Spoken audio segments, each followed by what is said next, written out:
നേർവേദി പ്രഭാഷണ പരമ്പരയിലേക്ക് ഏവർക്കും സ്വാഗതം. സുവിശേഷകൻ കുഞ്ഞുമോൻ തോട്ടപ്പള്ളി ഇപ്പോൾ നിങ്ങളുമായി ദൈവവചനം പങ്കുവെക്കുന്നു. ശ്രദ്ധിച്ചാലും.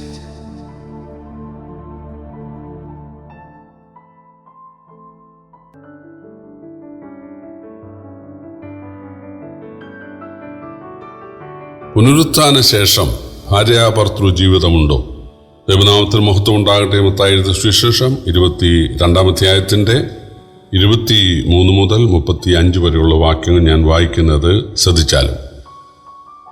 പുനരുത്ഥാനം ഇല്ല എന്ന് പറയുന്ന സാധൂക്യരും അന്നവൻ്റെ അടുക്കൽ വന്ന്, ഗുരു, ഒരുത്തൻ മക്കളില്ലാതെ മരിച്ചാൽ അവൻ്റെ സഹോദരൻ അവൻ്റെ ഭാര്യയെ ദേവര വിവാഹം കഴിച്ച് തൻ്റെ സഹോദരൻ്റെ സന്തതിയെ ജനിപ്പിക്കണം എന്ന് മോശ കൽപ്പിച്ചുവല്ലോ.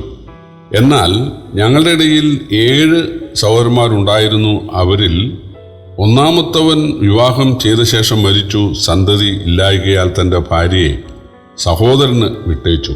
രണ്ടാമത്തവനും മൂന്നാമത്തവനും 7-ാമത്തവൻ വരെയും അങ്ങനെ തന്നെ എല്ലാവരും കഴിഞ്ഞിട്ട് ഒടുവിൽ സ്ത്രീയും മരിച്ചു. എന്നാൽ പുനരുത്ഥാനത്തിൽ അവൾ 7 ആർക്ക് ഭാര്യയാകും എന്ന് ചോദിച്ചു. എല്ലാവർക്കും ആയിരുന്നുവല്ലോ എന്ന് പറഞ്ഞു. അതിന് യേശു ഉത്തരം പറഞ്ഞത്, നിങ്ങൾ തിരുവെഴുത്തുകളെയും ദൈവശക്തിയെയും അറിയായ്ക കൊണ്ട് തെറ്റിപ്പോകുന്നു. പുനരുത്ഥാനത്തിൽ അവർ വിവാഹം കഴിക്കുന്നില്ല, വിവാഹത്തിന് കൊടുക്കപ്പെടുന്നതുമില്ല. സ്വർഗത്തിലെ ദൂതന്മാരെ പോലെ എത്രയാകുന്നു.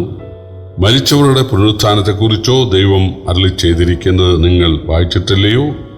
ഞാൻ അബ്രഹാമിൻ്റെ ദൈവവും ഇസഹാക്കിൻ്റെ ദൈവവും യാക്കോബിൻ്റെ ദൈവവും ആകുന്നു എന്ന് അവൻ അരുളി ചെയ്യുന്നു. എന്നാൽ അവൻ മരിച്ചവരുടെ ദൈവമല്ല, ജീവൻ ഉള്ളവരുടെ ദൈവമത്രേ. പുരുഷാരം ഇത് കേട്ടിട്ട് അവൻ്റെ ഉപദേശത്തിൽ വിസ്മയിച്ചു.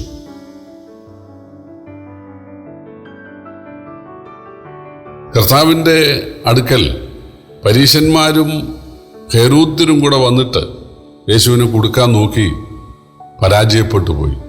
ഇതൊക്കെ കണ്ട സാധൂക്യർ ശരിയായ ഉപദേശമുള്ളവരല്ല.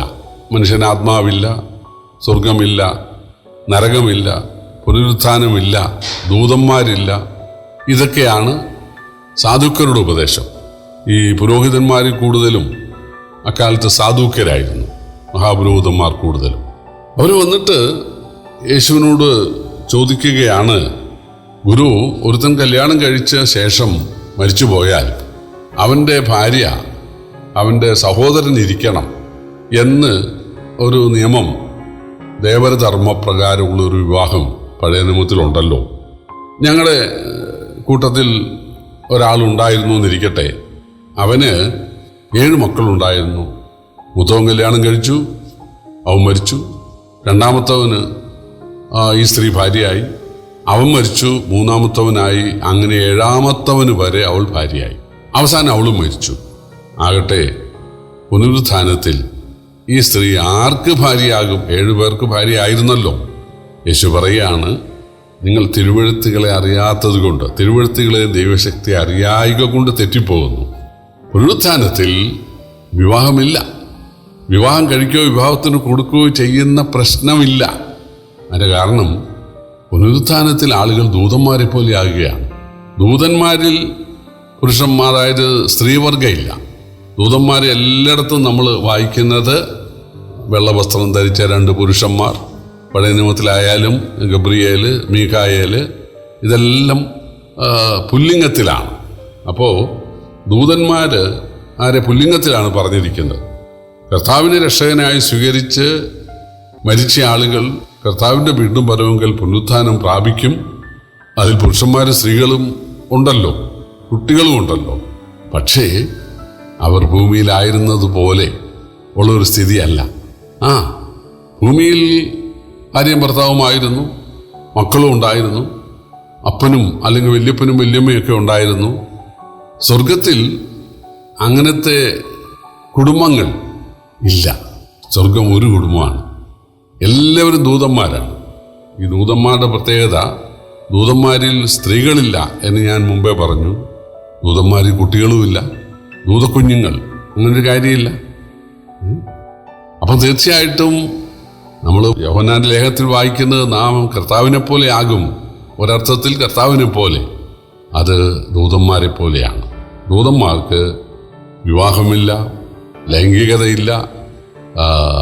ദൂതന്മാർ കർത്താവിനെ എപ്പോഴും ആരാധിക്കുന്ന ആളുകളാണ്. ഇതാണ് പുനരുത്ഥാനത്തിൽ നമുക്ക് സംഭവിക്കുന്നത്. വാസ്തവത്തിൽ ഇത് കേട്ട് കഴിഞ്ഞപ്പോൾ അവർ വളരെ ആശ്ചര്യപ്പെടുകയാണ്. യേശു പറഞ്ഞു, ഉൾപ്പുറപ്പ് ഭാഗത്ത് പുറപ്പാട് പുസ്തകം 3-ാം അധ്യായത്തിൽ ദൈവം മോശയോട് പറയുമ്പോൾ, ഞാൻ അബ്രഹാമിൻ്റെ ഇസ്ഹാക്കിൻ്റെ യാക്കോബിൻ്റെ ദൈവമാകുന്നു എന്നല്ലേ പറഞ്ഞത്. എന്ന് പറഞ്ഞാൽ അബ്രഹാം, ഇസ്ഹാക്ക്, യാക്കോബും ഇപ്പോഴും ദൈവത്തിനടുക്ക് ജീവിച്ചിരിക്കുന്നു. ഞാൻ അബ്രഹാമിൻ്റെ ഇസ്ഹാക്കിൻ്റെയും യാക്കോബിൻ്റെ ദൈവമായിരുന്നു എന്നല്ല, ആകുന്നു. അബ്രഹാമും ഇസ്ഹാക്കും യാക്കോബും ഇപ്പോൾ കർത്താവിൻ്റെ അടുക്കൽ സ്വർഗത്തിൽ ആത്മാവിലുണ്ട്, അതായത് ആത്മശരീരത്തോടെ ഉണ്ട്. അതാണ് കർത്താവ് പറഞ്ഞത്. ദൈവം മരിച്ചവരുടെ ദൈവമല്ല, ജീവിച്ചിരിക്കുന്നവരുടെ ദൈവമാണ്. യേശുവിനെ രക്ഷകനായി സ്വീകരിക്കുന്നവർ മരിച്ചാൽ അവർ ആത്മശരീരികളായിട്ട് പർദീസയിൽ കഴിയുകയാണ്. കർത്താവിൻ്റെ വീണ്ടും വരവെങ്കിൽ അവർ ശരീരം സ്വീകരിക്കും. പക്ഷേ ആ ശരീരത്തിൻ്റെ പ്രത്യേകത ദൂതന്മാരുടെ തുല്യമായ ശരീരമായിരിക്കും. വിവാഹത്തിൻ്റെ ഒരു വിഷയം ഉദിക്കുന്നില്ല, കാരണം അവിടെ സ്ത്രീവർഗം ഉണ്ടായിരിക്കുകയില്ല. എല്ലാവരും ദൂതന്മാരെ പോലെയാകും എന്നാണ് യേശു പറഞ്ഞത്. പ്രിയപ്പെട്ടവരെ, ചില മതങ്ങളൊക്കെ പഠിപ്പിക്കുന്നത് മരണശേഷം അല്ലെങ്കിൽ സ്വർഗത്തിൽ ഒരുപാട് ഭാര്യമാർ ഒക്കെ ഉണ്ടായിരിക്കും, അവിടെ ലൈംഗിക ജീവിതമൊക്കെ ഉണ്ടായിരിക്കും എന്നൊക്കെ പഠിപ്പിക്കുന്നവരുണ്ട്. അതുപോലെ ക്രിസ്ത്യാനികളിൽ ചിലർ ദൂതന്മാർ പണ്ട് നോഹയുടെ കാലത്ത് മനുഷ്യരെ വഷളാക്കിയെന്നൊക്കെ പഠിപ്പിക്കുന്നുണ്ട്. അതൊക്കെ തികച്ചും തെറ്റാണ്. അങ്ങനെയൊരു സംഭവമില്ല. ദൂതന്മാർക്ക് അങ്ങനെയുള്ള വികാരങ്ങളോ അല്ലെങ്കിൽ ദൂതന്മാരിൽ സ്ത്രീവർഗമോ ഒന്നുമില്ല. നോഹയുടെ കാലത്തെ ജനത്തെക്കുറിച്ച് വായിക്കുന്നത് വിവാഹം കഴിച്ചും വിവാഹത്തിന് കൊടുത്തും പോന്നു. ദൂതപുരുഷന്മാരുമായിട്ട് ഉള്ള വിവാഹമാണെങ്കിൽ വിവാഹത്തിന് കൊടുത്തും പോന്നു. അതായത് ദൂത സ്ത്രീകൾ മനുഷ്യരെ വിവാഹം കഴിച്ചു. രണ്ടും അന്നത്തെ സ്ത്രീകൾ ദൂത പുരുഷന്മാരെ കല്യാണം കഴിക്കുകയും അന്നത്തെ പുരുഷന്മാർ ദൂത സ്ത്രീകളെ കല്യാണം കഴിക്കുകയും ചെയ്തു. വിവാഹം കഴിച്ചു വിവാഹത്തിന് കൊടുത്തും പോന്നു എന്നല്ലേ ലൂക്കോസ് 17 വായിക്കുന്നത്. അപ്പോൾ അത് ശരിയല്ല. അന്നത്തെ മനുഷ്യർ കായീൻ്റെ വംശത്തിൽപ്പെട്ട ദൈവഭക്തി ഇല്ലാത്ത, ആരാധനയില്ലാത്ത സ്ത്രീകളെ വിവാഹം കഴിച്ചു, തിരിച്ചും. അതാണ്, അല്ലാതെ ദൂതന്മാർ കല്യാണം കഴിച്ചു എന്നല്ല. ദൂതന്മാർക്ക് വിവാഹമില്ല എന്നാണ് ഇവിടെ യേശു പഠിപ്പിച്ചിരിക്കുന്നത്. കർത്താവ് നമ്മെ സഹായിക്കട്ടെ. സാധുക്കരും ഈ ദൂതന്മാരുടെ കാര്യം കേട്ടപ്പോഴേ, കാരണം ദൂതനില്ലെന്നാണ് അവർ വിശ്വസിക്കുന്നത്, ദൂതന്മാരുടെ കാര്യം കേട്ടപ്പോഴേ അവർ മിണ്ടടങ്ങി പോകാനിടയായി. പ്രിയപ്പെട്ടവരെ, തീർച്ചയായിട്ടും ദൈവം നമുക്കായി ഒരുക്കിയിട്ടുള്ളത്, പുനരുത്ഥാനത്തിൽ ഒരുക്കിയിട്ടുള്ളത് വലിയ അനുഗ്രഹങ്ങളാണ്. കർത്താവ് നമ്മെ സഹായിക്കട്ടെ. കർത്താവിൻ്റെ വലിയ നാമം വാഴ്ത്തപ്പെടുമാറാകട്ടെ.